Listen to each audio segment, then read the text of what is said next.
I'm scared. I can't believe y'all. So all of the Easter stars, motherfucker. Trouble at this point, but Get you're not your flying. hand off my shoulder. All right. D-board. Nice! You're pissing me off. Don't you squeeze my arm. Recording. That's fine. And That's the bruises? That's fine. The bruises? There's no bruises. Oh, there will be in the morning. Are you f***ing kidding me? Nope. You're an asshole. You want to loosen these a little bit? Yeah, but.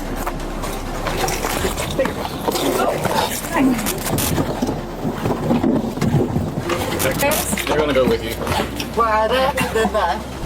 These are the moments when these travelers' flights rerouted their destination to J.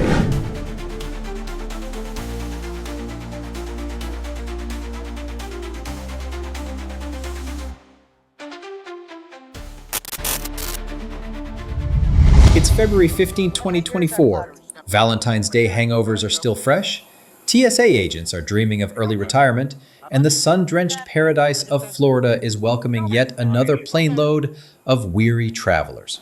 Among them, a woman we'll call Marcy the Menace, ready to kick off her relaxing vacation by absolutely losing her mind at an airport. Sir, that one. Dougie, That one. go. You started it. Go. Is this your husband? Yeah. Okay. Let me have your ID.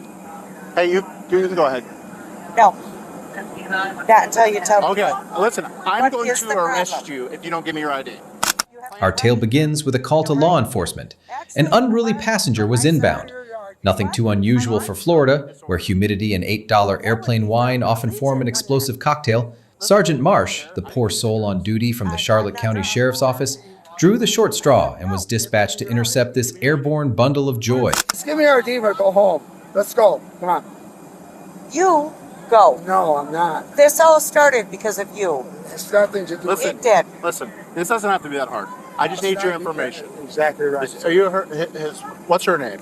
Marcy. When he approached her post-flight, Marcy was already in rare form. Ears plugged, attitude fully charged. She wasn't yelling yet, just mumbling aggressively, as one does when trying to balance ego and a 0.15 BAC. The sergeant politely asked for her ID, and that's when things began spiraling faster than Allegiant Airlines trying to land during a thunderstorm. Ma'am. Stop it. Stop. You know what? I've been waiting for Stop. 5 hours Stop. to have a cigarette. Stop. Arrest me. Stop. Arrest me. Marcy, Stop. stop it. No. As soon as we It get, all started as from soon, What hey, from me? What? your mouth. as soon as we get, What? After a few more attempts to reason with her, including a heartfelt, "Just give me your ID and go home," from what appeared to be her poor, broken-souled husband, Marcy reached the point in every drunk, disorderly saga where the phrase, "I welcome arrest," is thrown out with the confidence of someone who's about to find out how hard airport floors actually are. ID. For Go. what, Go. sir? For what? Give her the ID. hey, stop. I would like to know Stop. what I did. Marcy, come Hey. here. Marcy. Ma'am. I'm going to have a cigarette. Ma'am. I'm going to have a cigarette, or you can arrest Come me over right there. now. Come over there right now. Just give me I'm your giving you ID. the last chance. From there, the vacation escalated with the grace of a Black Friday brawl. Marcy decided that every request was a constitutional violation. "You have no right," she screeched, clinging to her American freedoms and her right to a cigarette like they were part of the same amendment. She shouted, she flailed, she tried, unsuccessfully, to summon a lawyer out of thin air.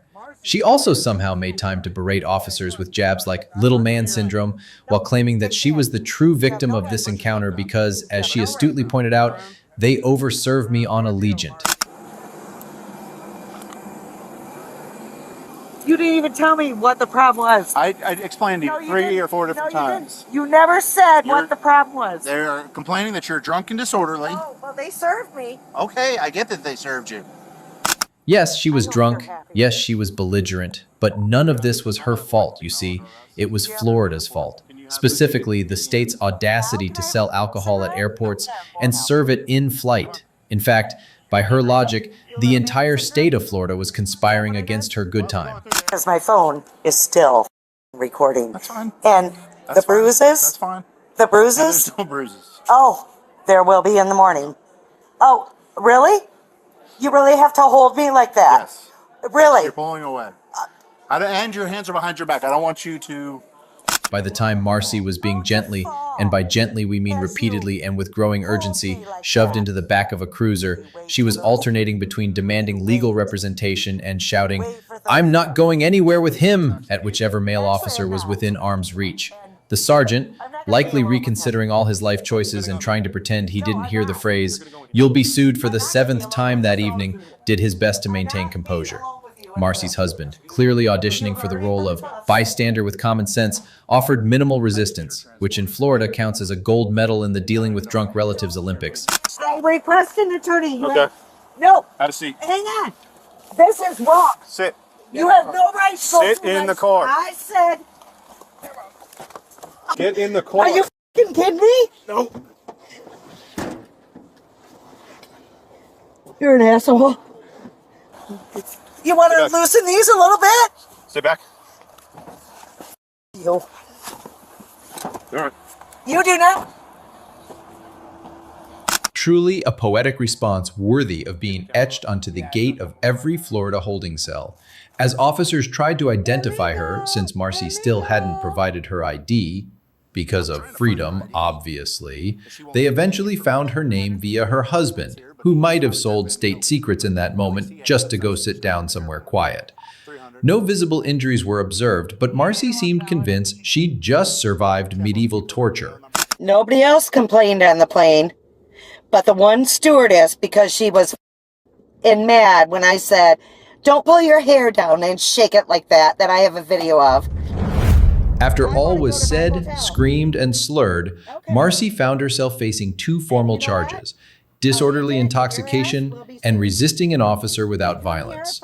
Under Florida law, each of these misdemeanors typically carries a potential penalty of up to 60 days in jail, 6 months of probation, and/or fines reaching $500 per charge. In other words, a brief but memorable stay in the Sunshine State's less glamorous accommodations. However, in a final twist that could have been ripped straight from a courtroom soap opera set in Tampa, the state ultimately chose not to pursue prosecution on either count. That's right, despite the yelling, the handcuffs, and the memorable monologue about being overserved, Marcy walked away without a conviction. Florida strikes again. On October 4th, 2023, the Nashville airport became the stage for a one-woman spectacle that could have been scripted for a low-budget comedy. Picture this: Kayla, our protagonist in this farce, storms up to the rental car counter like a hurricane with a grudge. Her mission? To secure a car. Her obstacle? A bureaucracy so rigid it could star in a Kafka novel. What followed was a masterclass in chaos, a performance so loud and unhinged it left employees shell-shocked and travelers clutching their carry-ons in second-hand embarrassment. Because it's conflict. Okay. It's an issue. And they need to do a random because it might happen again. If they do that, they can talk and work on Are you something okay if they talk to something. another officer? Kayla's day had already been a disaster. Her flight from New York, originally set to land at a civilized 12:30 p.m., was delayed until 6:50 p.m. thanks to the airline's apparent hobby of reshuffling schedules. Stranded for nearly 9 hours, she arrived in Nashville with a chip on her shoulder and a debit card in her hand, ready to claim the car she'd booked through Expedia. But oh, the rental car desk had other plans. They demanded a flight confirmation to match the same day she was picking up the vehicle, a policy so obscure it might as well have been written in ancient runes. Kayla, armed with her Expedia confirmation, thought she'd checked all the boxes. Spoiler, she hadn't. She doesn't have a credit card. She has a debit, so with debit we need a flight itinerary. So I asked her about the flight itinerary. She gives me our Alamo confirmation. I told her this is our confirmation, not flight. And she just keeps saying everything bad words. Yeah, that's it. The employees, unmoved by her plight, explained the need for a credit card or a same-day flight confirmation for her debit card payment. Kayla, however, wasn't here for logic. She was here to yell, and yell she did. her voice ricocheting off the terminal walls as she unleashed a tirade about her delayed flight, her Expedia booking, and the general incompetence of everyone within earshot. I made the reservation in advance to avoid this conflict, she bellowed, as if shouting could rewrite company policy. The employees, trained to handle irate customers but not this level of theatrical outrage, stood their ground, politely asking for the right documentation. Kayla's response? More shouting, sprinkled with choice expletives that turned heads and raised eyebrows. 650. Okay. This So you just landed here. Wait, sitting here. Okay. Okay. From 10 something. Okay. So this morning to now at the airport. Okay. Enter the airport police, summoned to tame the tempest. They found Kayla in mid-rant, waving her phone like a prop in a courtroom drama, demanding to know why her confirmation wasn't good enough. The officers, with the patience of saints and the weariness of people who've seen this show before, tried to de-escalate. "Ma'am, let's walk away from the counter," one suggested, hoping to lower the volume. Kayla wasn't having it. "No, no, no," she snapped, insisting the employees needed to learn from this conflict. Her logic? If they didn't resolve her issue, they'd be doomed to repeat this farce with some other poor soul. Noble, in an unhinged sort of way. What's going on? Because I need a car. Okay. Oh, I'm going to spend the night in your jail. Where is your jail anyway? My jail is downtown Nashville. Okay, then I will be with you in a few minutes because Okay. I got nowhere else to go and nobody to pick me up in the middle of the night. The officers, now realizing they were dealing with a force of nature, tried to reason with her. They explained the rental policy. Debit card, same-day flight confirmation, no exceptions. Kayla doubled down, producing her boarding pass and ID, demanding they bear witness to her righteousness. "I'm still in New York from 10-something, she cried, as if the airport itself had personally betrayed her. The officers, unfazed, pointed out the obvious. Her confirmation didn't meet the criteria. Kayla's counter-argument? A mix of sarcasm, accusations, and a bizarre offer to spend the night in jail since she had nowhere else to go. Truly a woman of solutions. Whoa, whoa, whoa, whoa. Confirmation. When you said, hold up, wait, What? I'm not moving yet until you tell me. Ma'am. You aggressively do that, I'll sue Put your your hands behind your ass. back. Put your hands Under what duration? You're What law? under arrest for disorderly conduct. Turn around. As the situation spiraled, Kayla's rhetoric grew more colorful. She questioned the officer's legitimacy. "I don't even know if you're a real cop or a fake cop," and accused them of losing her ID, which she dramatically revealed was tucked in her bra. The officers, now patting her down for safety, endured her protests about being felt up and her threats to sue. "If anything's lost, I will sue you," she declared, as if the airport police were running a black market ID ring. Her belongings, including her phone and ID, were secured, but not without her demanding they be placed in her pocket with the precision of a bomb squad. See that in this confirmation. You gonna switch my hands on her? Oh shit! I can't get out of this. The climax came when Kayla, still arguing, was informed she was under arrest for disorderly conduct. "Disorderly conduct?" she gasped, as if the charge was a personal insult. She demanded her rights be read, questioned the officer's credentials, and even threw in a jab about one officer's wife for good measure. Handcuffed and unbowed, she continued her monologue, alternating between defiance, "I'm not struggling," and resignation, "I'm going to lose my job." The officers, likely counting the minutes until their shift ended, escorted her to a patrol car, where she demanded to know how long she'd be detained. 8 hours maybe, they shrugged, leaving her to stew over her predicament. Give me that right. And for cops, what do you call it? Airport cops. Even better cops like that. I know your ass wasn't real cop. At the station, Kayla's theatrics continued. She accused the officers of harassment, questioned their procedures, and even asked if she could have a cigarette. Denied. Handed over to the Davidson County Sheriff's Office, she was processed with the efficiency of a bureaucracy that's seen it all. Her bags, left behind at the airport, were stored with a business card explaining how to retrieve them. A small mercy in a day gone spectacularly wrong. I was screaming. Yeah, you were. Verbally, not physical. Yeah, no. It doesn't have to be physical. You caused the public annoyance. Yeah, but you... Do you want me to read the TCA to you real quick? Please do read. Kayla was charged with disorderly conduct, a misdemeanor under Tennessee law, for causing a public disturbance with her relentless shouting and refusal to comply with officers' requests to disperse. The total fine imposed was $250. On February 7, 2022, at Key West International Airport, where sun-soaked tourists and margarita dreams collide, 37-year-old Andrew Day turned a routine security check into a masterclass in absent-mindedness. His black backpack, innocently rolling through the X-ray machine, revealed a black Glock 48 9mm handgun with a 10-round magazine, nestled among his belongings like an uninvited guest. The TSA agents, spotting the firearm on the screen, likely exchanged looks of disbelief before alerting Monroe County deputies. This one?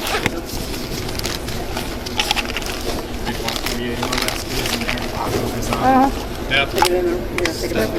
Yep. Still there.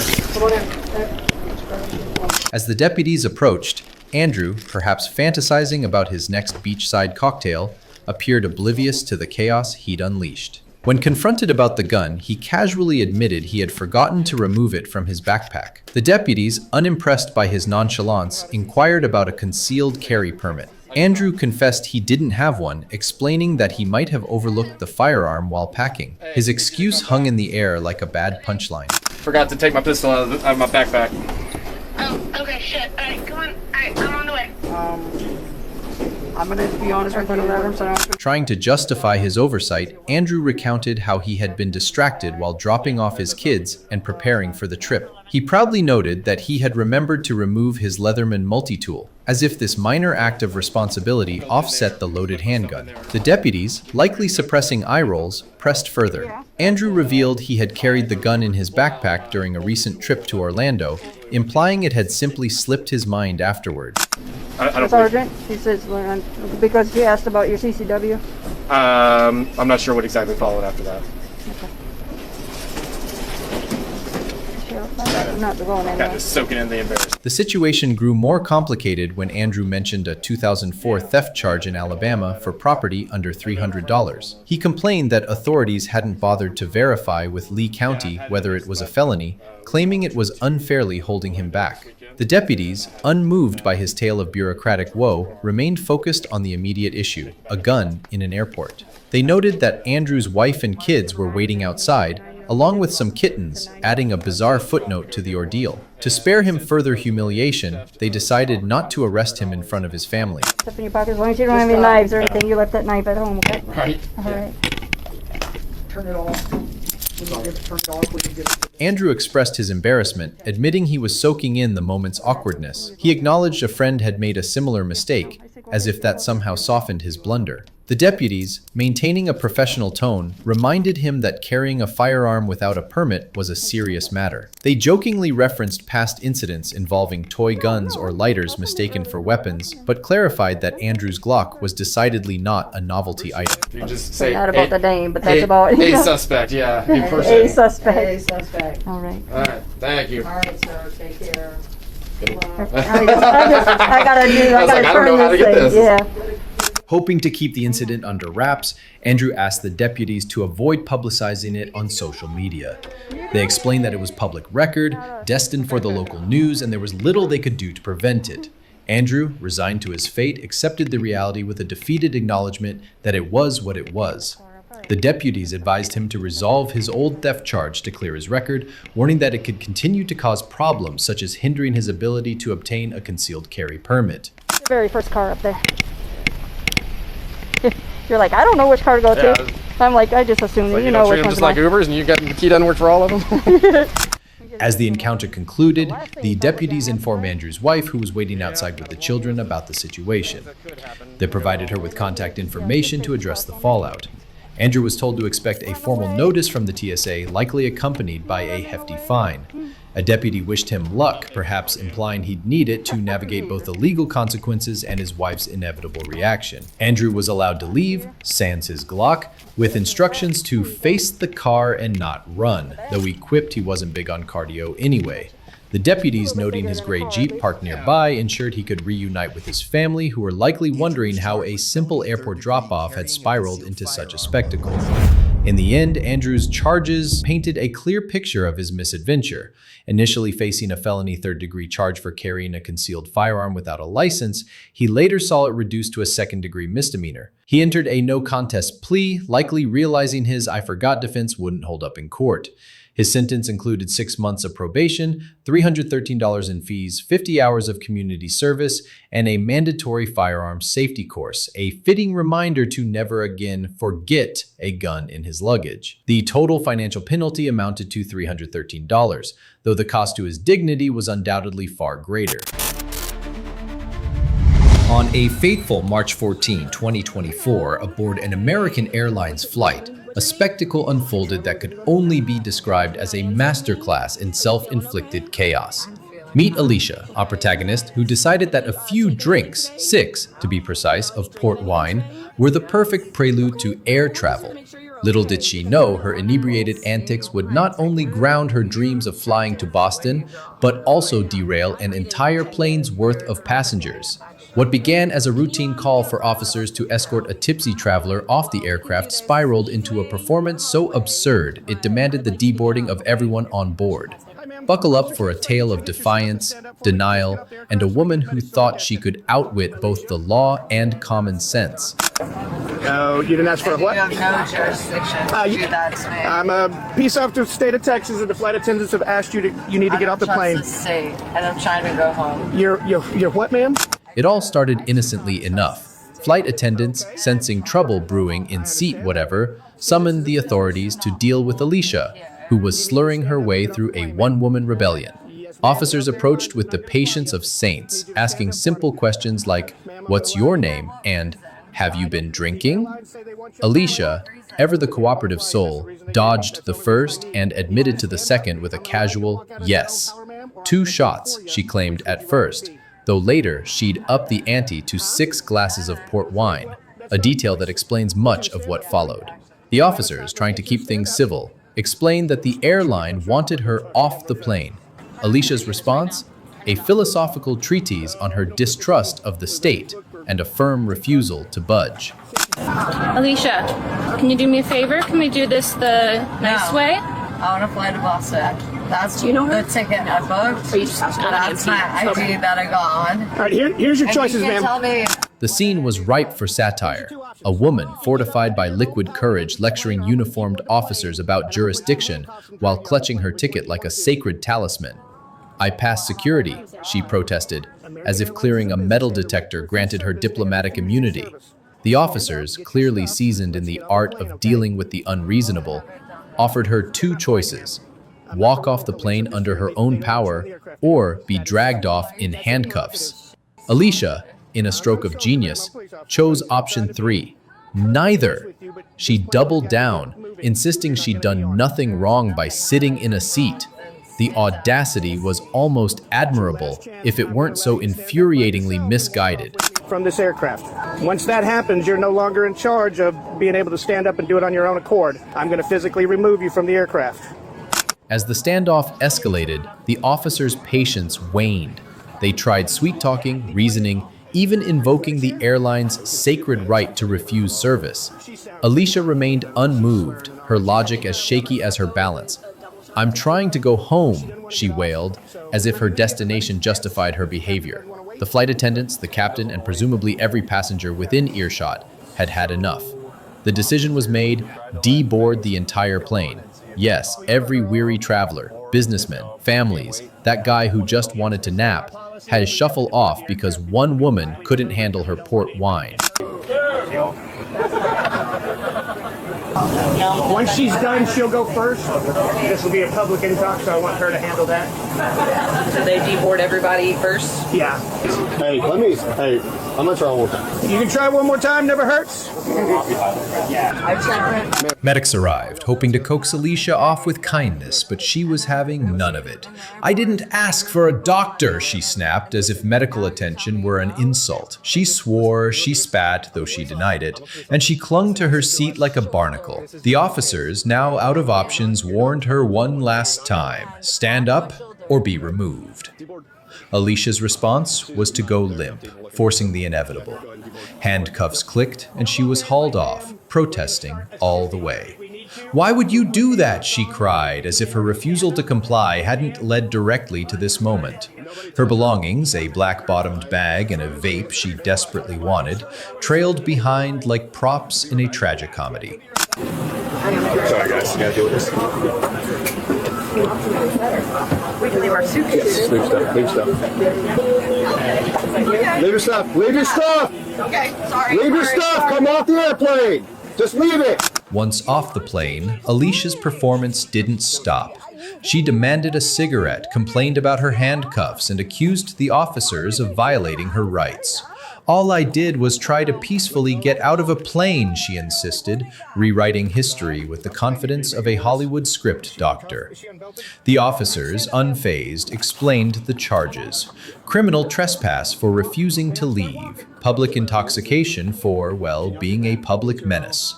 They patted her down, inventoried her belongings, and marched her toward the jail, where she'd undoubtedly continue her crusade against the state. All right, thrown around. I got her feet. In the end, Alicia's ill-fated flight earned her a rap sheet as colorful as her outburst. She was charged with criminal trespass, public intoxication, and resisting arrest. Her fines totaled a hefty $1,500, a small price for the chaos she unleashed. The real cost, though, was borne by the passengers who endured delays, the officers who babysat her tantrum, and the airline staff who had to clean up the mess. Alicia's story is a cautionary tale. When life offers you the easy way or the hard way, maybe don't choose the path that grounds an entire plane.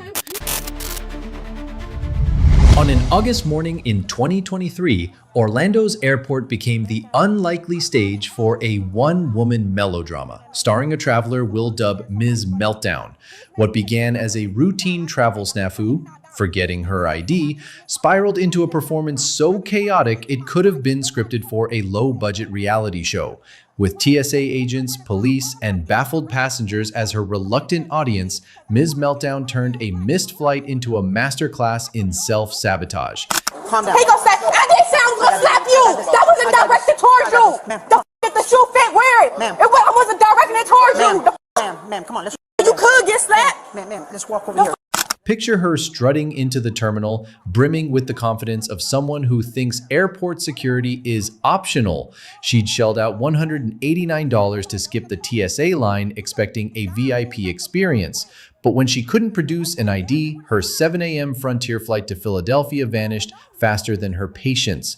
Rather than calmly resolving the issue, she chose to unleash her frustration on anyone within earshot, transforming the check-in area into her personal grievance platform. Listen. With a smile on my face, going to jail. Listen to me, okay? That's the last thing you want to do. That is the last thing you want to do. How's the last thing y'all want to do? Ain't nobody helping me. I'm trying to help you, but you're yelling.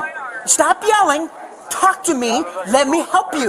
She ranted about the lack of help, claiming nobody offered directions. A vague white dude at the counter apparently abandoned his post just to spite her. The entire airport, in her mind, was a conspiracy rigged to ruin her day. When police arrived, summoned by her commotion, they approached with the weary patience of parents dealing with a toddler's tantrum. One officer tried to assist, asking about her airline and destination, but Ms. Meltdown wasn't interested in solutions. She dismissed their efforts, mocking their badges and guns as meaningless props, insisting she wasn't intimidated. I said, go over where? But nobody was helping me. I asked the old lady, I said, where am I supposed to go? I said, can you help me? She said, no. Undeterred, the officers attempted to guide her to Frontier's desk to rebook her flight. They confirmed her destination, Philadelphia, and explained that her lack of ID required a secondary screening, a standard procedure. But Ms. Meltdown saw this as a personal attack, accusing TSA of racism and demanding her $189 back. She cut lines, berated staff, and insisted she'd been swindled, all while painting herself as the ultimate victim of bureaucratic oppression. No, they got it. Okay, they just paid $189 to go to pass TSA. I'm asking them because I don't have my driver's license. She said, you gotta go over there and verify your information. I said, okay, no problem. I go over there. I'm like, can anybody help me? The lady said, oh, my son. And she said, As the scene escalated, her rhetoric grew bolder. She proclaimed her status as a mother as if it granted diplomatic immunity from airport rules. She invoked her constitutional rights, confusing free speech with the right to yell at underpaid employees. When warned she was trespassing, she demanded written proof, scoffing at verbal notices. She dared the officers to take her to court, fantasizing about a legal showdown where her lawyer would dismantle the system. The officers, meanwhile, just wanted her to leave, or at least stop shouting. I'm not banned from TSA. I have not any written document. It was just verbal. It has to be written. If y'all banning me for anything, trespassing or anything, it has to be on document. So you want to go down that trespass road? You can. If y'all want to go down the trespassing road, it's not me. I didn't threaten y'all. I didn't do anything to y'all. So for y'all to say y'all want to ban me for sticking up for my rights, then y'all can. But Ms. Meltdown doubled down, planting herself like a protester at a sit-in. She refused to budge, challenging the officer's authority with every fiber of her being. Exasperated, they cuffed her, prompting a theatrical display of defiance. She accused them of brutality, claiming they gripped her arm too tightly, a grievance she vowed to escalate to her attorney. As they escorted her out, she shouted her identity as a buoy artist, ensuring her outburst would live on in grainy cell phone footage. The officers, unfazed, casually discussed her bond, noting it was a bargain for locals but pricier for out-of-towners. We got it. Don't grab on me. Don't grab on me. Don't do this. Don't escalate this. Don't escalate this. Don't escalate this. All right? They got me. They got a black woman. They grabbing me tight. They got a black woman. They entitled. My name is... In a final flourish, she accused the officers of treating her like an animal, insisting a white woman would have been spared such indignity. She pleaded for leniency, arguing her arrest was unconstitutional, but the officers remained unmoved. They searched her belongings, ignoring her protests about privacy, and loaded her into a patrol car. As she sat in the back, still fuming, she muttered about her ancestors and the injustice of it all, convinced her detention was a miscarriage of justice. Please. Miss, do you have anything on your person that you No, want to make me aware? they put these handcuffs on me, though. All right, They put these handcuffs on me, though. Miss Higgins, just relax, all right? Let me check, make sure they're not. Let me fix them. Could she have dodged this disaster? Without a doubt. A pinch of composure, a sprinkle of cooperation, and she'd have been sipping overpriced airport coffee while awaiting a new flight. Instead, she chose chaos, turning a minor inconvenience into a criminal saga. Her performance didn't just derail her travel plans, it gave everyone in the terminal a front row seat to her spectacular implosion. 709. Why would you do that? My ancestors love me. That's what you don't know.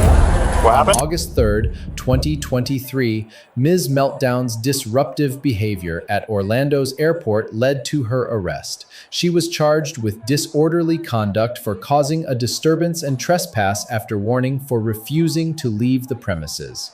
The estimated fines were $250 for Florida residents or $500 for out-of-state individuals, depending on her residency, with potential additional costs pending court outcomes.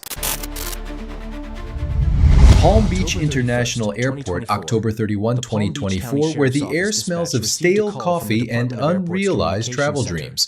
The atrium, a bustling hub of weary travelers, is graced by the presence of one Denisha, a woman who's turned napping on the floor into an Olympic sport. For 2 days, she's been catching Z's in public, blissfully unaware that her impromptu campsite is about to become the stage for a showdown with the Palm Beach County Sheriff's Office. Buckle up, folks. This is a masterclass in how to turn a simple nap into a full-blown legal fiasco. I don't know if you left or not and came back, but I saw you here yesterday sleeping. There's no absolute zero doubt about that.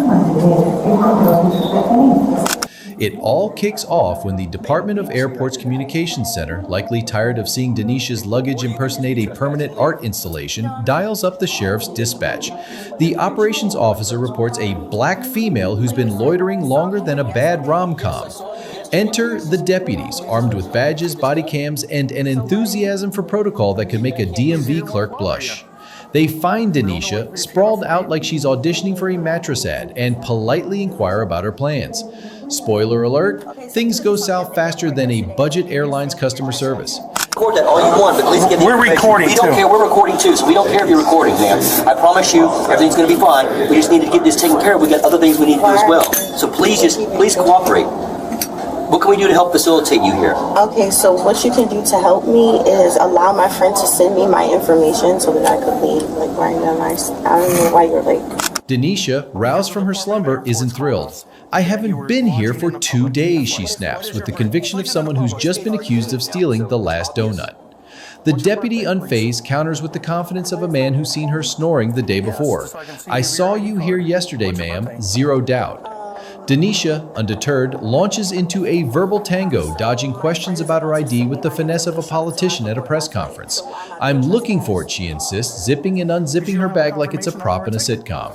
The deputies, sensing they're in for a long day, suggest she either produce a ticket or hit the road. Denisha's response? A master stroke of deflection. Why are you trespassing me? Other people are sleeping here. We don't want to arrest you. Is the lieutenant here? We don't want to arrest you. No, I'm the lead. He's the boss. I'm the boss right now. Okay, I'm the sergeant. I'm the boss right now. There's someone above him. Please leave. We don't want to have to arrest you, but we will. All you have to do is leave, ma'am. Who are you, ma'am? I'm Sharon. I'm at the airport. My director had noticed that you were here yesterday. The deputies, clearly not paid enough for this, try to reason with her. Ma'am, we're just trying to help. Show us a confirmation number or an ID. Denisha, however, is playing 4D chess with a 2D board. She claims her friend is about to send her flight info, but when pressed for details, like say which airline, she's as vague as a horoscope. Delta? Southwest? My friend Martin's handling it, she declares, as if Martin's her personal travel agent working overtime. The deputies, now juggling exasperation and protocol, issue a trespass warning. Leave now or we'll arrest you, they say, practically begging her to take the easy way out. Here you go. Well, why should I give you my information when you won't give me your information? You're supposed to give me your information per law. Did you know that? Did you know that? Here you go. Have a good day. Don't come back or I will take you to jail. But Denisha, oh Denisha, she's not here for easy. Instead of grabbing an Uber or a bus, she dials 911 to report, wait for it, the deputies for harassing her. Because nothing screams, I'm handling this maturely, like calling emergency services to demand a lieutenant while standing in front of the very officers you're complaining about. The deputies, now resembling parents dealing with a toddler mid-tantrum, reiterate that she needs to leave. Denisha doubles down, insisting she's waiting for her mythical flight info and that a lieutenant will magically absolve her. The sergeant, who's probably dreaming of a quiet coffee break, sighs. I'm the boss right now, ma'am. Please, just go. You're not getting a lieutenant, okay? They already said they're coming. No, they're not. I just spoke to them. No, you didn't. I did. They called me. Okay. Right? And I called I'm the supervisor here at the airport right now. Okay. The saga escalates when Denisha refuses to budge, clutching her phone like it's a lifeline to her imaginary Delta flight. The deputies, out of patience and possibly caffeine, cuff her for trespassing after warning. Denisha, now in full drama mode, accuses them of everything from gaslighting to tampering with her body cam footage. You're restarting your cameras. You're harassing me, she cries, as if she's starring in a low-budget conspiracy thriller. She demands a female officer, a lieutenant, and probably a partridge in a pear tree, but the deputies are done negotiating.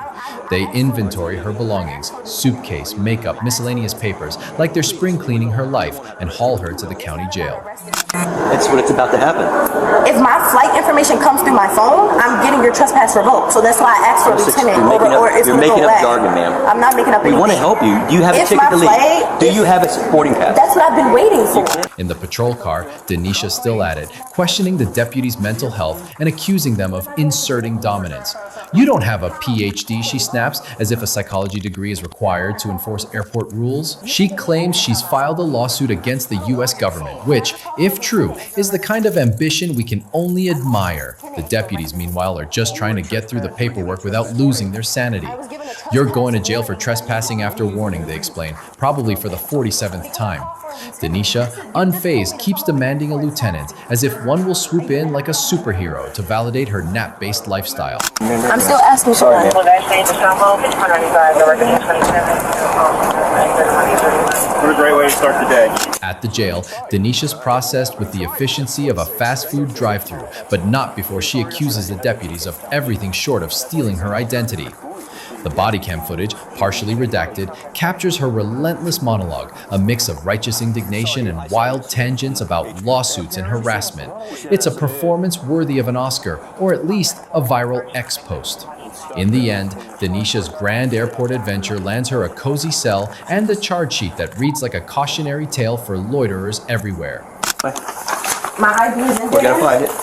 And Why did you give it to us in the beginning? I can't fly. You should have given it to us to begin with. Should have cooperated. Sorry I had to come to this. No, I was a lieutenant. I requested, and it's on call that I requested a lieutenant. You don't get a lieutenant because you asked for it. That's not the way it works. I requested a lieutenant, and I still want one. That's not the way it works. It actually, there's someone above you. Denisha was booked into the county jail and charged with trespassing after warning, a misdemeanor that carries a potential fine of up to $500 and/or up to 60 days in jail under Florida law. Her refusal to provide identification and misuse of 911 were noted but not formally charged, as the deputies deemed one call insufficient for a separate offense. The total financial penalty pending court proceedings hinges on the trespassing charge, with no additional fines confirmed at booking. A bustling airport security checkpoint, where the hum of routine is suddenly shattered by a one-woman tornado of defiance.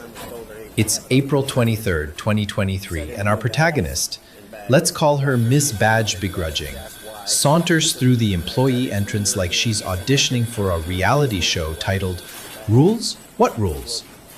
The airport officers, already caffeine-deprived and weary, are about to endure a masterclass in how to turn a simple ID check into a Shakespearean tragedy, minus the poetry but with extra profanity. You wanna come talk to me? I'm trying to get to work. I got Yeah, you gotta abide by the rules of the airport.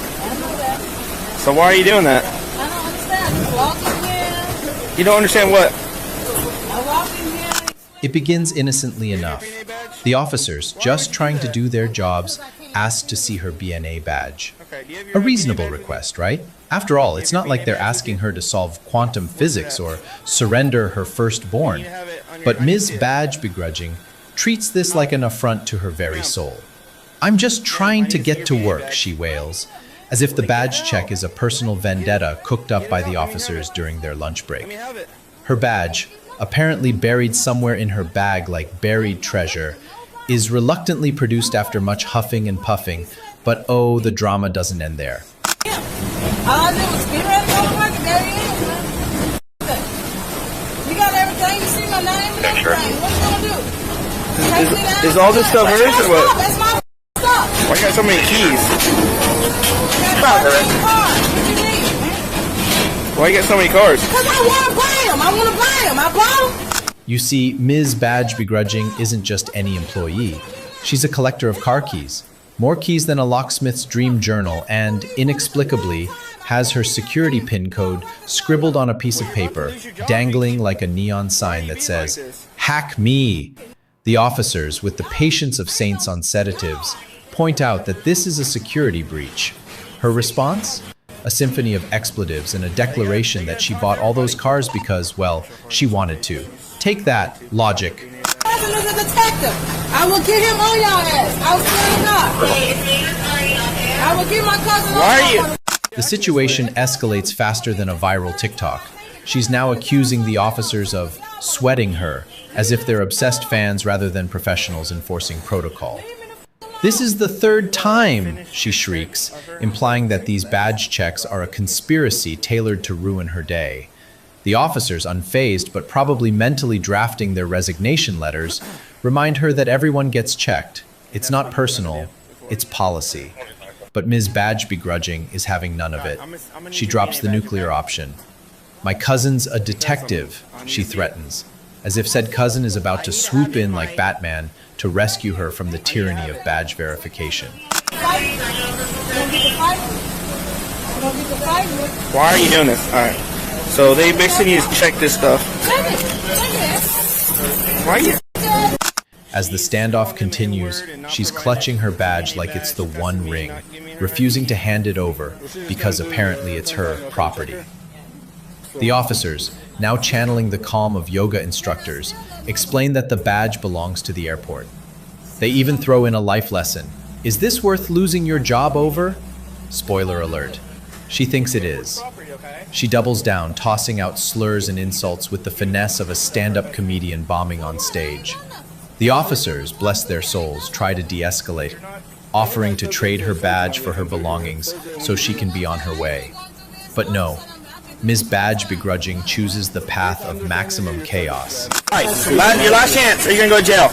Give me your... what? Being disorderly. Look what you're doing. You're causing a scene. Bad, so he can do the paperwork and you be on your way. Ain't got no money, man. Okay? There you go. Okay. So now he's going to do the paperwork. Give me my shit. Give me my shit so I get the I'll give you your stuff. Give me my shit. By now, she's causing a scene that could rival a Black Friday stampede. 5 officers are tied up, TSA is involved, and the checkpoint is a circus.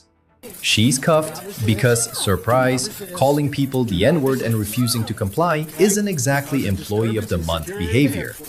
Even in cuffs, she's defiant, demanding her stuff and lamenting that she's lost her job. The officers, with the restraint of diplomats, assure her they don't want to take her job, but she's left them no choice. Her parting shot? Y'all ugly, truly, a wordsmith for the ages. Y'all ignorant mother. What you gonna do? Me? Whose crap is that?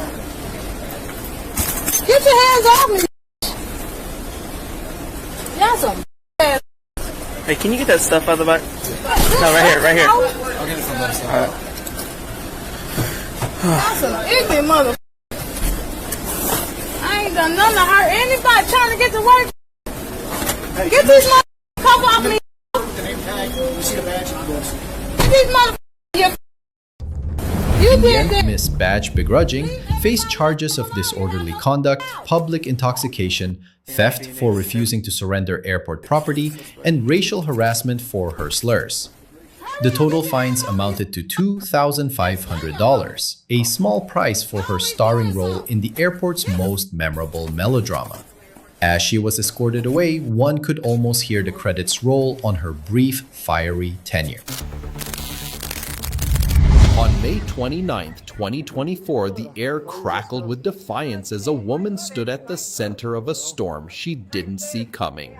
Unaware of a warrant hanging over her head, she faced a swarm of officers with a mix of confusion and fury, her voice sharp and unyielding. She didn't just deny the accusations, she attacked them, accusing the police of fabricating the warrant, her words dripping with skepticism.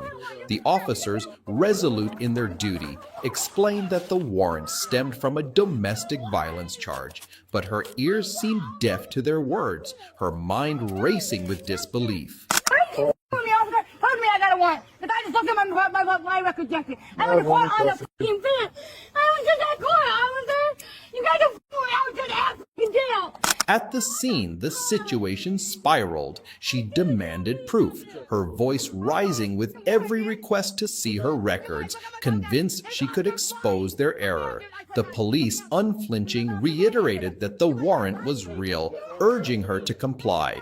But compliance was a foreign concept to her. She stood her ground, her defiance a wall they couldn't breach. Her insistence on checking her file clashed with their insistence on enforcing the law, creating a standoff charged with tension.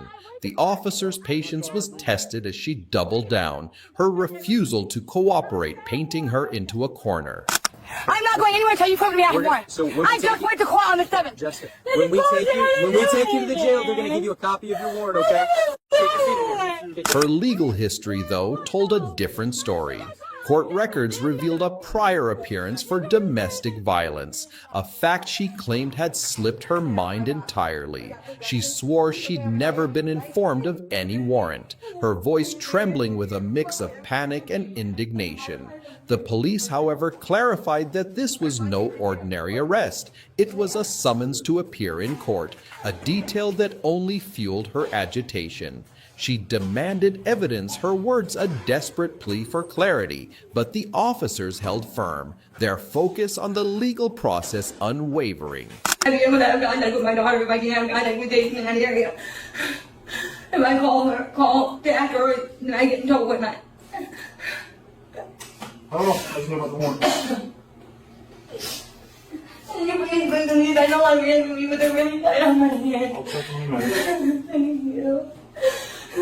Her defiance grew louder, her words a torrent of denial. She wasn't just questioning the warrant, she was challenging the entire system, her voice a raw edge of frustration. The officers, calm but resolute, explained that she'd need to face the charges in court, but her mind was elsewhere, lost in a fog of disbelief and fear. She gasped for air, her breath shallow, her body betraying the toll of the moment. She begged for release, for someone to understand her plight, but her pleas fell on ears bound by protocol. Just a few racks. They're gonna let you out in a couple minutes, okay? I gotta go to the bathroom. Okay, I'll let them know. And when you took me down, my leg hurts now.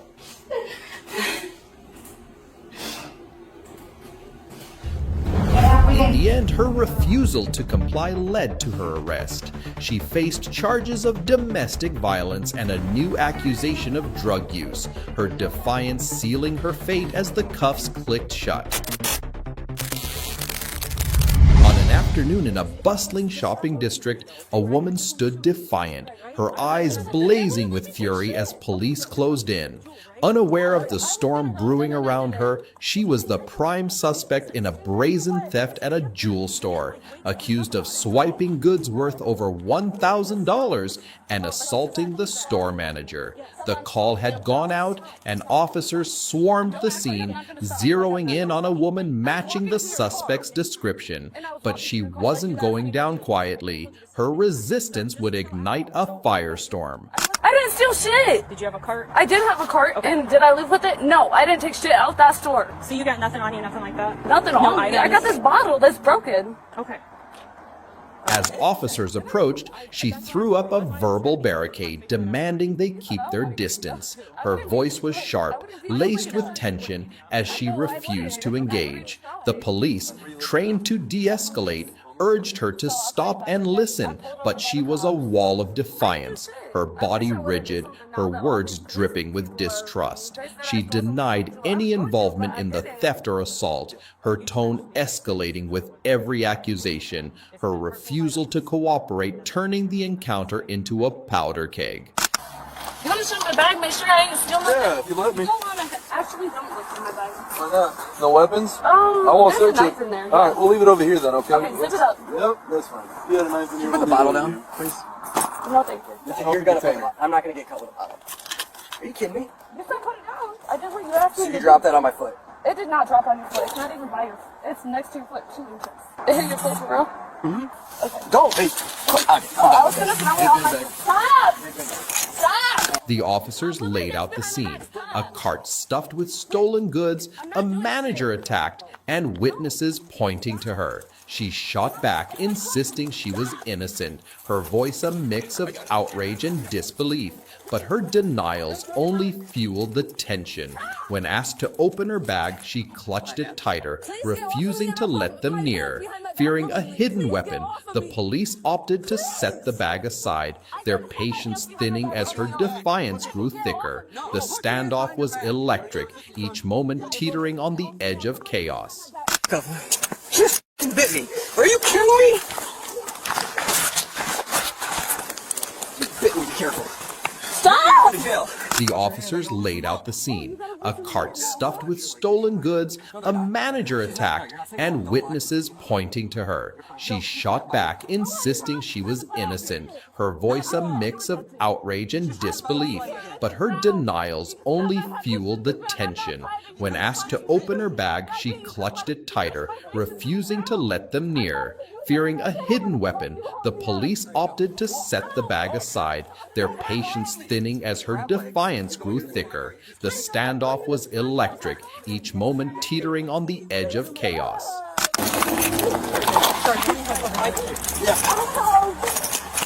Don't grab that knife. We need to give her a car before she gets someone. Her resistance came at a cost. 3 officers were injured in the melee, their bruises a testament to her ferocity. She fought with the desperation of a cornered animal, twisting and lunging, determined to escape. The police, battered but resolute, finally forced her into the squad car, her resistance only deepening the hole she dug. The scene was a mess. Bystanders gawking, phones recording, and the air thick with the weight of her defiance. Get in. I can't. Yes, you can. How the can I get in if I'm not standing up? Go inside.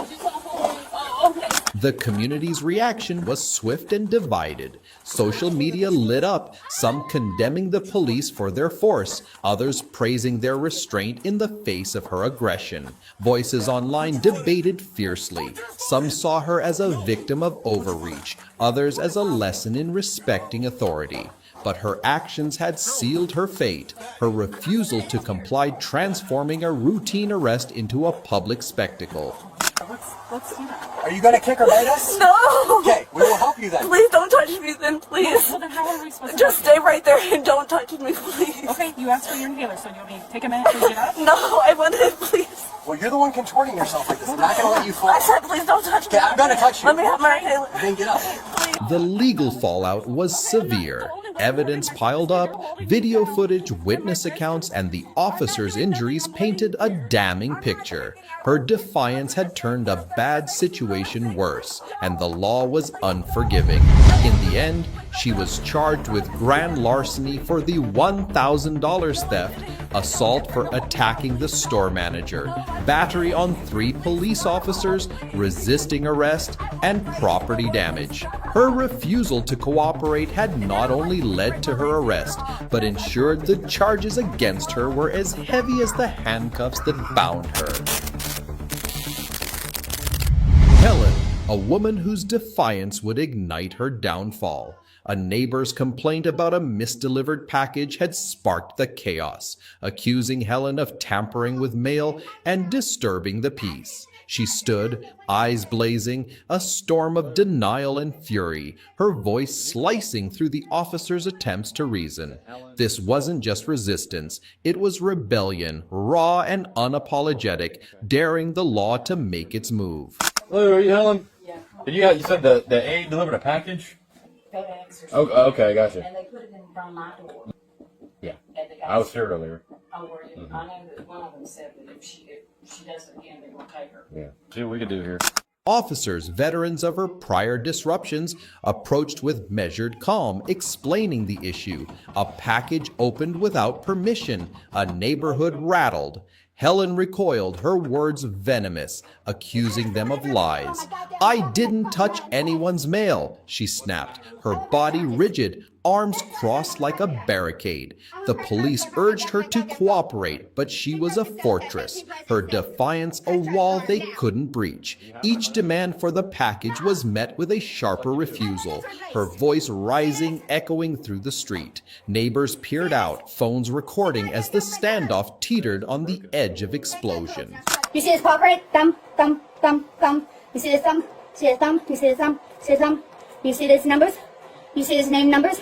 You see name and numbers for the security? My name is Sonia, 5 letters, it's with switch, and the phone for D. And then you can click on that, you click on this, you click on my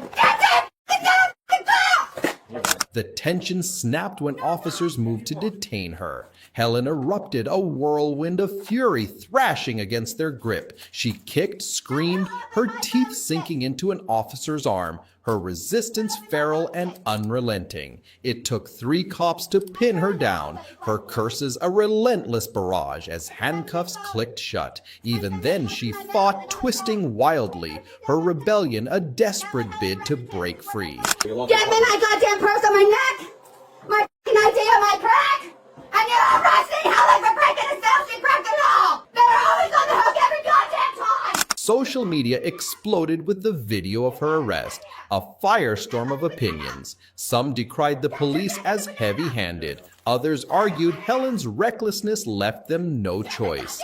Her rants about fleeing America, screamed in the heat of the moment, poured fuel on the debate, painting her as a woman at odds with the system. Online voices clashed. Some demanded harsh punishment, others questioned the fairness of it all. The incident became a lightning rod, with calls for accountability mingling with pleas for understanding. The community split over justice's reach. Put Helen in jail! She experiences jail! And she experiences goddamn handcuffs! Helen's refusal to comply had turned a minor mix-up into a legal quagmire. Her defiance wasn't just a spark, it was a blaze that consumed her. The police, backed by damning video footage and witness accounts, pieced together the chaos she'd wrought. Her actions, fueled by a stubborn rejection of authority, had escalated a simple dispute into a public spectacle. The law, unforgiving, closed in, her resistance only tightening the noose. Without shitting me in the forehead, you f***ing Bernie 5 piece of shit in America! I've been in my house for 7 months! I went to jail 3 times! I went to psych 7 times for crazy starting on a 5-letter word!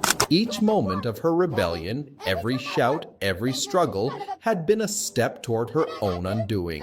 The officers, bruised but resolute, had no choice but to act, their duty outweighing her pleas. The neighborhood, once quiet, was now a battleground of ideas, with Helen's arrest a stark reminder of consequences.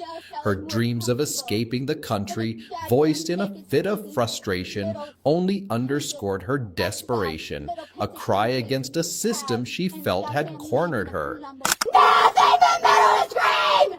And water trillions into air! And no water! Alright? Are you gonna get me to Africa? Huh? We're gonna get you out of this cruise so we can send you up. You able to get out? I got arrested for filing charges on Helen opening my goddamn mouth! Alright, well, we'll get out. Come on. You need to unlock the back and put him in the front. I'm handicapped in a wheelchair. Are you in a walk? No!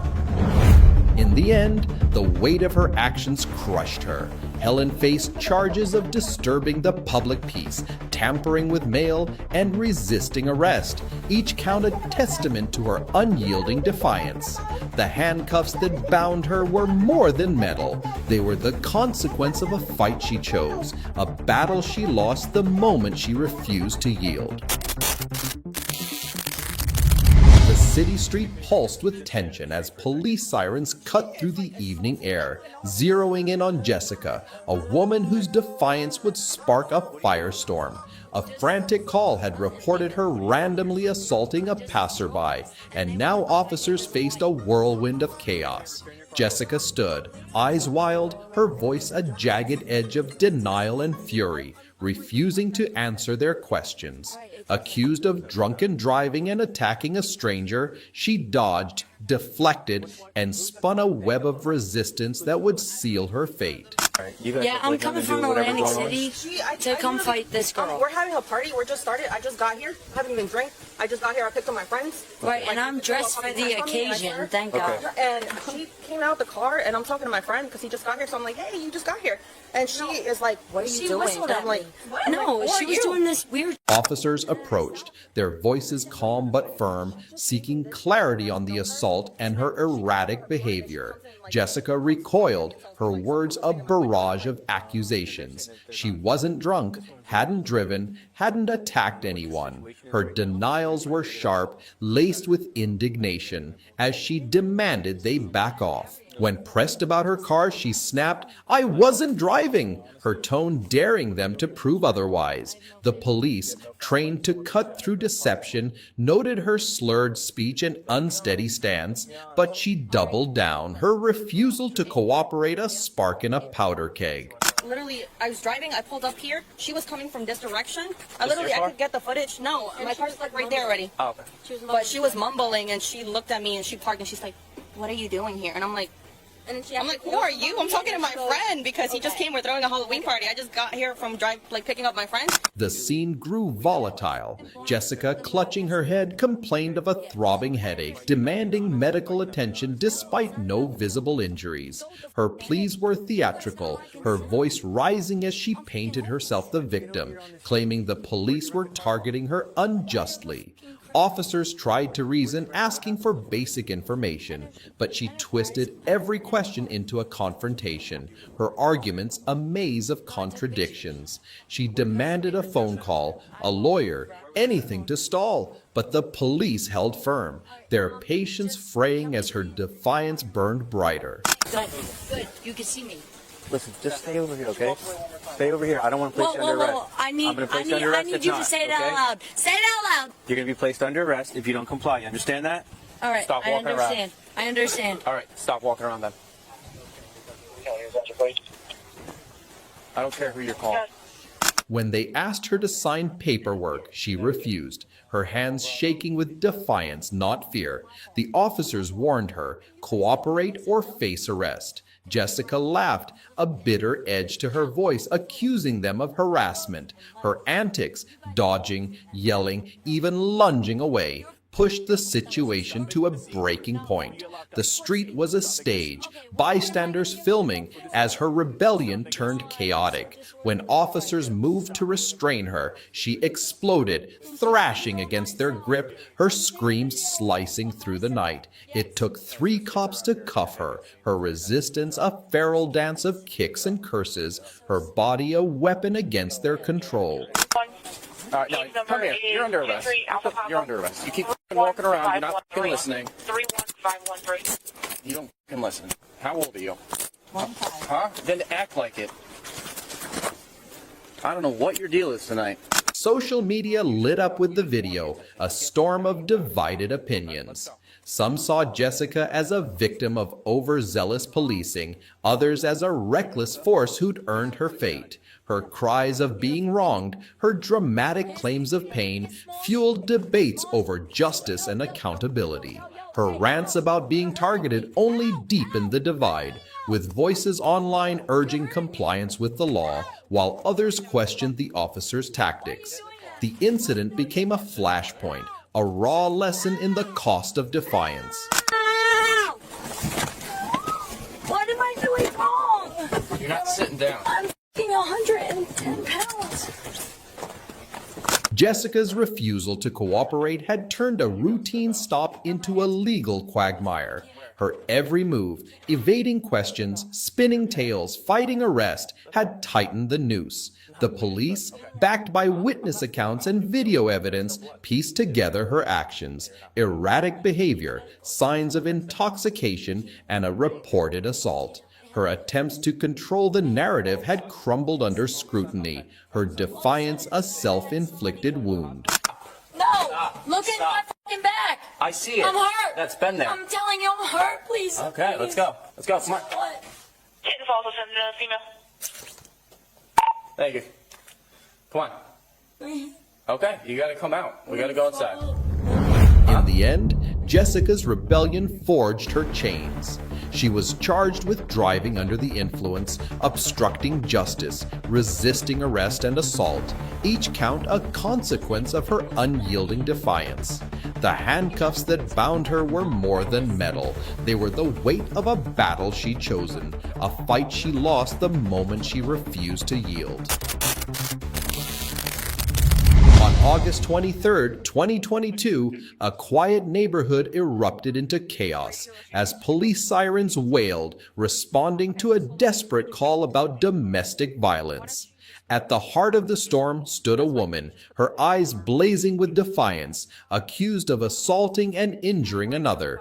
The scene was a powder keg, officers, medics, and witnesses tangled in a web of accusations, with her voice cutting through the fray, sharp and unyielding. Her refusal to cooperate would light the fuse that led to her downfall. Can you just put that in your pocket? So hang up with the them. law officer is trying to say that Sir, just wait right there for a second. Put it in my pocket and hang out. I'm on the phone with 911. You can hang up. Bye. Police arrived to a tense standoff, the air thick with shouts and suspicion. The woman, unsteady on her feet, reeked of alcohol, her slurred words denying any wrongdoing. She claimed self-defense, insisting a man had beaten and betrayed her, her tone a mix of fury and victimhood. Officers pressed for details, but she deflected, her responses a barrage of accusations against everyone but herself. "I didn't do anything," she snapped, her arms crossed, her stance a challenge to their authority. The more they questioned, the more she resisted, her defiance a wall they couldn't breach. He's abusive. Do not let him lie. He beat the shit out of my mom and went to jail. Hey, Don't let him lie. Stop! Medics were called to check her condition, noting her complaints of pain but finding no visible injuries. She seized the moment, dramatizing her distress, demanding sympathy while dodging their questions. Her erratic behavior, swaying, shouting, refusing to engage, only deepened the officers' suspicions of intoxication. They tried to piece together the chaos: a reported assault, a missing dog from the victim's apartment, and a tangle of conflicting stories. Witnesses pointed to her aggression, but she spun a tale of betrayal, claiming the man was the true villain. Her refusal to clarify, her insistence on controlling the narrative, turned the scene into a battlefield. Okay, so we're just, you know, How old is she? she's 18. Okay. She's kind of out of it. So it's a little tense, but nothing bad. And then we got a little puppy, and she grabs the puppy by one leg and just grabs it into her room. The officer's patience wore thin. They urged her to cooperate, to explain her side, but she doubled down, her voice rising to a fever pitch. She accused them of bias, of ignoring her pain, her words a desperate attempt to shift blame. When asked to provide a statement, she scoffed, turning away, her body language screaming rebellion. The situation spiraled as she lunged from their reach, her defiance now physical. Officers warned her, comply or face arrest. She laughed, bitter and unyielding, daring them to act. And it's been up and down for a long time. Her mother, who had custody of her, kicked her out. I've had her for the last year. We've always had these problems. I'm guessing. Katrina. The breaking point came fast. When police moved to restrain her, she exploded, thrashing against their grip. It took multiple officers to subdue her, her kicks and curses a testament to her refusal to yield. Handcuffs snapped shut, but her fight didn't stop. She strained against the metal, her defiance a raw, reckless force. The squad car swallowed her, the neighborhood now a stage for her unraveling, bystanders whispering as the chaos settled. I need you to turn around and put your hand on your back. You stay like that for me, okay? I'll be able to explain anything that you need explaining. You have any really? He lies and he beats women, and I watch him beat my mom with my own eyes. And everything you said, I'm going to put in the... I watch him beat my mom. All right, give me 1 minute. Give me 1 minute. Her defiance had turned a volatile situation into a legal quagmire. The evidence, witnesses, her intoxication, the victim's injuries stacked against her. In the end, she was charged with assault, resisting arrest, and public intoxication, each count a consequence of her unyielding rebellion. The handcuffs that bound her were more than steel. They were the weight of a fight she'd chosen, a battle lost in the fire of her own defiance. On January 14th, 2025, deputies in Palm Coast, Florida, responded to a call about a woman repeatedly falling off her bicycle, appearing intoxicated. The woman, initially identifying herself as Andrea, but later as Tess, was found struggling to stay upright. Deputies approached her, asking if she was hurt or needed medical attention. She admitted to being drunk and expressed a desire to go home. However, her inability to provide clear identification or a consistent address complicated the situation. Got the bike and everything, okay. All right. I have some other deputies. You're not hurt at all? Anything? Nothing. Okay. Tess claimed to be visiting her parents in Palm Coast, mentioning a Wyoming phone number with a 307 area code and a vague address. She was uncooperative, unable to locate her ID, and grew increasingly agitated as deputies tried to verify her identity. Witnesses reported seeing her fall off her bike multiple times, prompting concern for her safety. They had tried to help her walk home, but she insisted on riding her bike, leading to further falls. Deputies noted a strong odor of alcohol, glassy eyes, and unsteady balance, all indicators of intoxication. Okay, well, that's what I'm trying. So I can go to sleep. Okay, well, Right. I So didn't. what the? Why are you? First of all, you don't need to curse at me. I'm not cursing at you. As the interaction progressed, Tess became combative, cursing at the deputies and accusing them of harassment. She repeatedly demanded to be allowed to go home, but her intoxication and inability to stand or ride safely prevented this. Deputies attempted to calm her, asking her to sit on the ground to avoid falling again, but she refused to comply, yelling and resisting their efforts to assist. Despite their attempts to explain that they were trying to ensure her safety and identity, Tess escalated the situation, accusing the deputies of violating her rights and calling them derogatory names. Stop. I'm going home. Okay? We're going to get you home, but the problem is stay seated. Stop. Stop. The deputies detained her, citing her intoxication and disruptive behavior.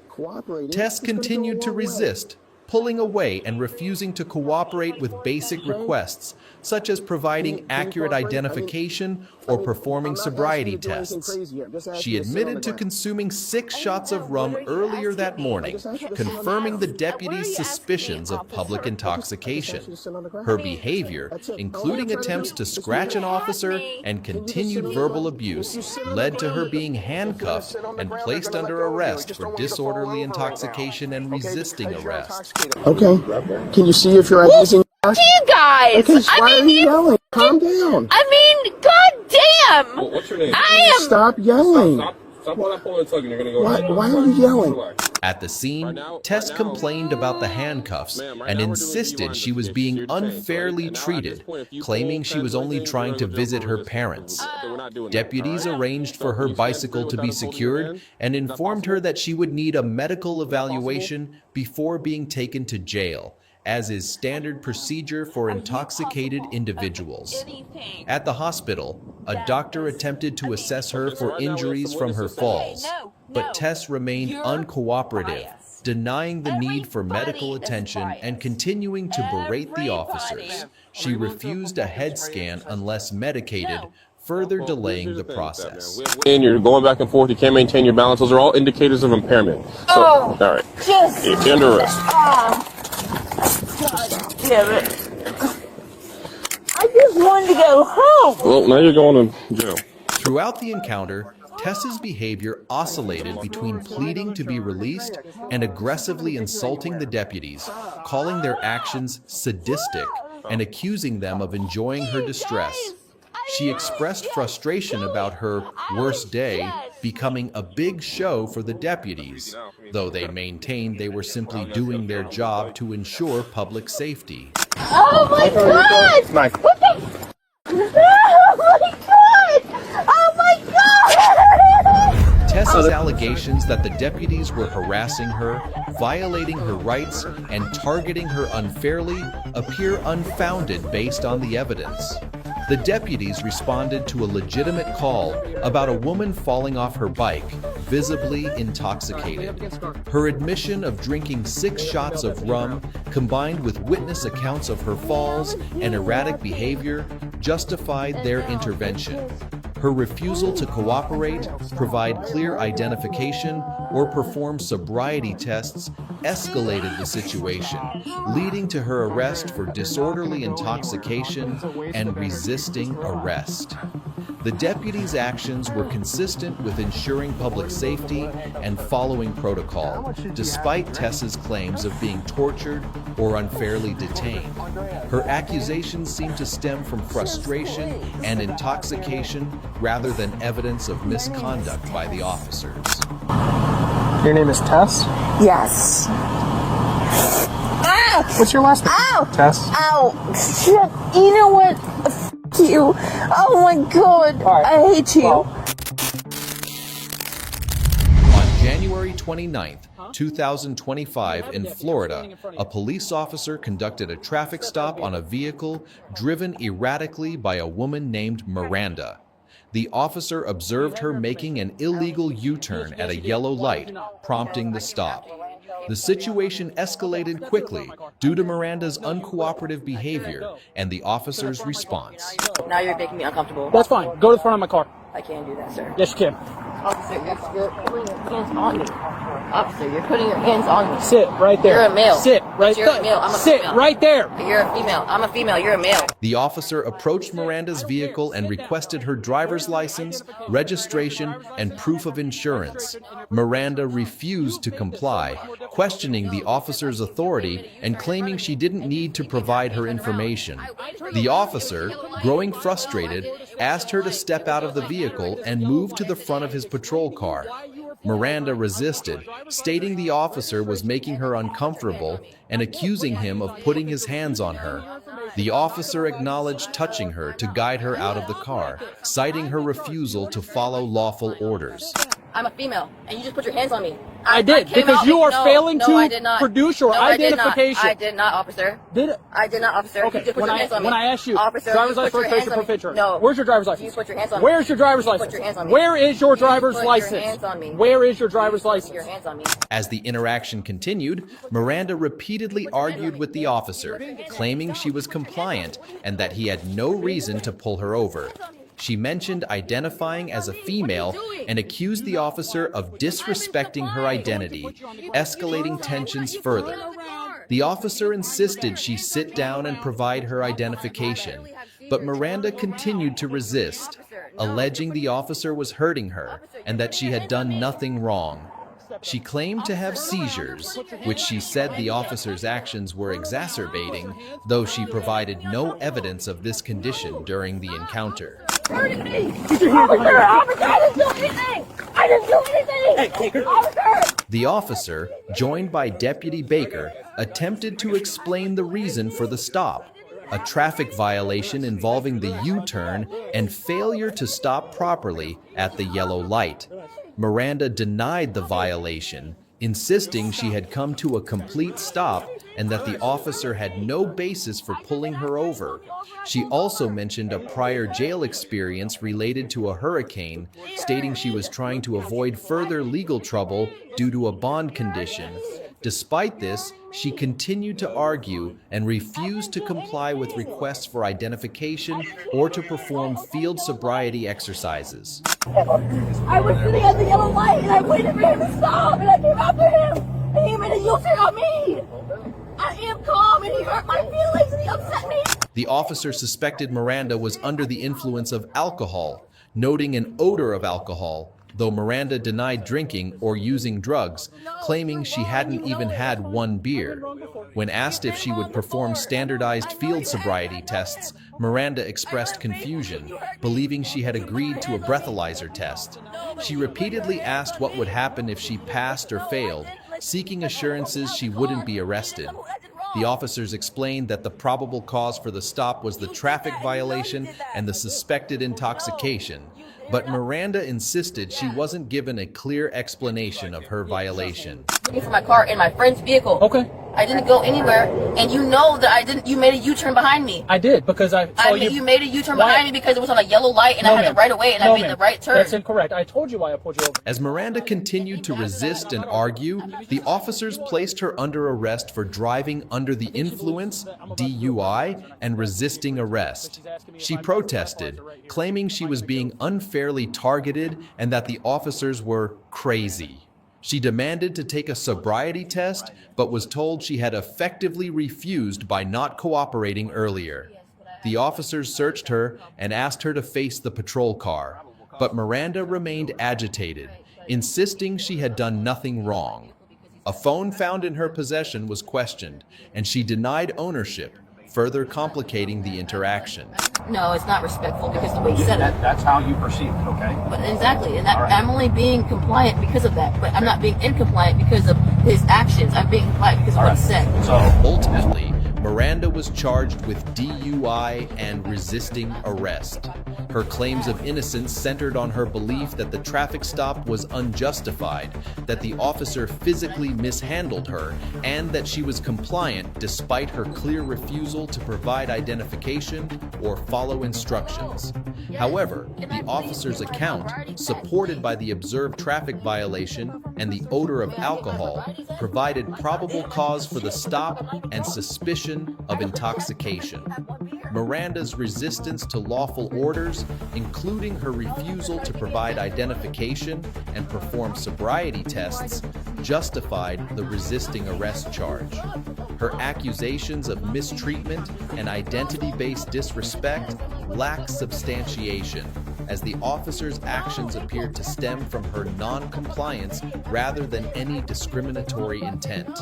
The evidence, including her erratic driving and behavior, supports the charges, though her denial of intoxication would require further testing to confirm or refute. In February 2024, a deputy was monitoring traffic at a motel in Eau Claire, Wisconsin, a known hub for illegal narcotics. Around midnight, he noticed a vehicle exiting the motel's rear parking lot, driven by a 45-year-old woman later identified as Michelle. A routine check revealed Michelle's driver's license was suspended, and she was flagged with a "Be on the lookout" alert by the Eau Claire police. The deputy initiated a traffic stop to investigate further. Jump out, I'll talk to you behind your car real quick.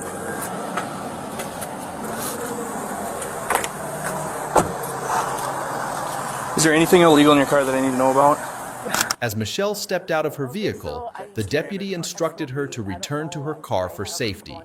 During their conversation, Michelle admitted her license was suspended, but claimed ignorance of the reason, later revealed to be unpaid child support.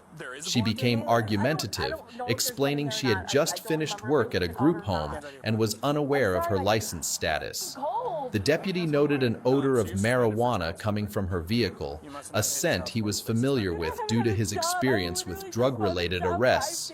When asked about illegal items, Michelle admitted she might have a blunt in her bag, but was unsure if it was still there. I'm never not cooperative. I don't want to go to jail for fucking weed. I have to work tomorrow. I just got this job.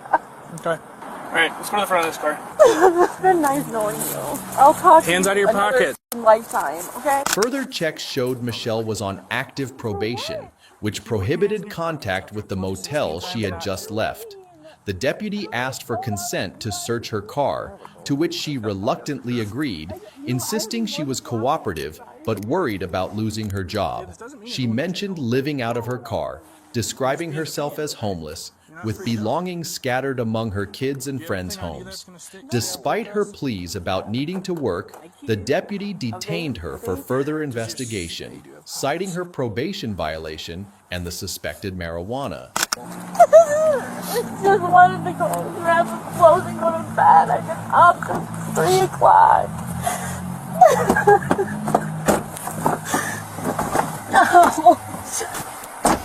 I'll talk to her real quick.